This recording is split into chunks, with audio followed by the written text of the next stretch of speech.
Apeli i posaçëm lë në fuqi vendimin e GKK-s duke lënë në qelizë Ambak Gjonin dhe Arnold Rokaj të arrestuar për sulmin kibernetik ndaj prokurorisë së posaçme.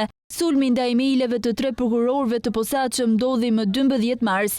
Sipas PAK, hakerët nuk kanë mundur të depërtojnë në sistemin e brendshëm të IT-s që sipas tyre mbetet i pacënuar, por kanë arritur që të marrin të dhëna nga adresat e emaileve të disa prokurorëve, por s'ka rrjedhje të dosjeve hetimore. Hakerët kanë tentuar që të ndërhyjnë edhe në emailin e kryeprokurorit Altin Dumani, por sipas PAK nuk kanë patur sukses fal masave të sigurisë. SPAK sqaroi se arrestimi i tyre është bërë brenda 24 orësh nga ndërhyrja për hakerimin e emaileve të prokurorëve, edhe pse për vendosjen e tyre nuk ka patur asnjë informacion për mediat. Prokuroria e posaçme sqaroi se pas arrestimit të tyre kanë mundur që të sekuestrojnë pajisjet e përdorura për të realizuar ndërhyrjen, si dhe skedarët e shkarkuar. Të dy këta persona i kanë shpërndar dokumentet që kanë arritur të marrin në persona të tjerë, të cilët dyshohen se janë i shkreu i burgjeve Agim Ismaili, si dhe Dritan Palnikaj, aktualisht sekretari i përgjithshëm në Ministrinë e Bujqësisë.